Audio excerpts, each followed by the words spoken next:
اب انتظار کرنا اچھا لگتا ہے، مانگی ہوئی دعاؤں کی قبولیت کا انتظار، معجزے کا انتظار، خوابوں کے پورے ہونے کا انتظار، کیونکہ اب دل کو سکون ہے، تسلی ہے کہ میرا رب میرے لیے کچھ بہتر کرے گا۔ اب دل مطمئن رہتا ہے، اس لیے کہ اب یقین ہو گیا ہے میرا رب سب کی سنتا ہے، سب کے حالات سے واقف ہے، وہ دلوں کی کیفیت جانتا ہے، وہ نیتوں کو دیکھتا ہے۔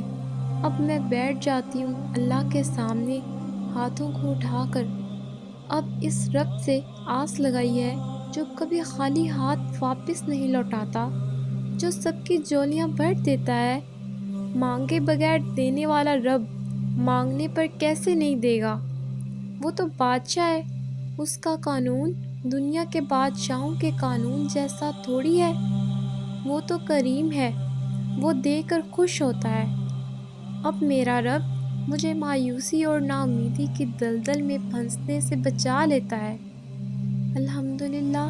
اور جب کبھی ایسے حالات آتے ہیں جب میں اللہ کی مصلحت کو ناپسند پاؤں، تو کچھ الفاظ ہیں جو پڑھ کر دل مطمئن ہو جاتا ہے۔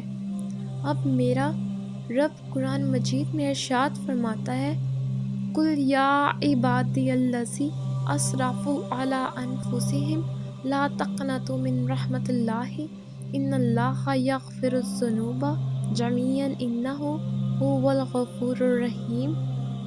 کہہ دیجئے، اے میرے بندو، جنہوں نے اپنی جانوں پر زیادتی کی، اللہ کی رحمت سے مایوس نہ ہونا، یقیناً اللہ تمام گناہوں کو معاف فرماتا ہے اور یقیناً بڑا معاف کرنے والا مہربان ہے۔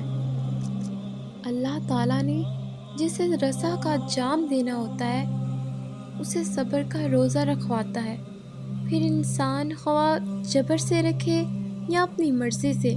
اگر اللہ نے فیصلہ کر لیا کسی کو عطا کرنا ہے تو کچھ راستے بند کر دیے جاتے ہیں، کچھ راستے پیدا کر دیے جاتے ہیں۔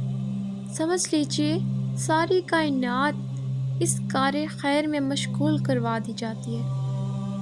انسان جس کو مشکل سمجھ رہا ہوتا ہے، رب کے نگاہ میں وہ آسانی ہوتی ہے۔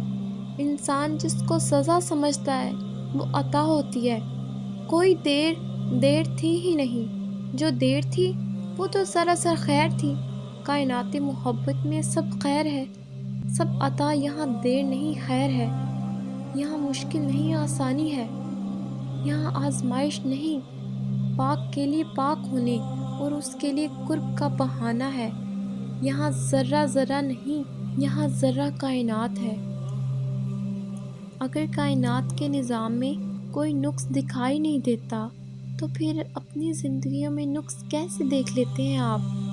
کبھی شکر، کبھی صبر، کبھی کوشش، کبھی جو چل رہا ہے اس کے ساتھ بہنا، کبھی جو دکھائی دے بس اسے ہی دیکھنا، لمحہ موجود میں رہنا، کبھی جو سنائی دے اس پر خاموش رہنا۔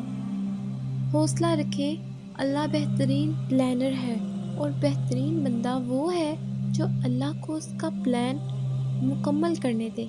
ایک بچہ زخمی ہے، اسے مرہم لگوانا ہی لگوانا ہے، لیکن اگر وہ ڈر کر بھاگ رہا ہے، مرہم نہیں لگوائے گا تو اپنا زخم گہرا کروا لے گا۔ لیکن وہ بچہ جو ساری تکلیف کے باوجود آرام سے بیٹھا رہے گا، چپ کر کے مرہم لگوا لے گا اور زخم کی موجودگی کو قبول کر لے گا، اس کا زخم جلدی ٹھیک ہو جائے گا۔ یہ عام بات ہے کہ ڈاکٹر کے ساتھ تعاون کرنے والا جلدی ٹھیک ہو جاتا ہے۔ ڈاکٹر کی ہر بات پر عمل کرنے والا اپنی صحت ٹھیک کروا لیتا ہے۔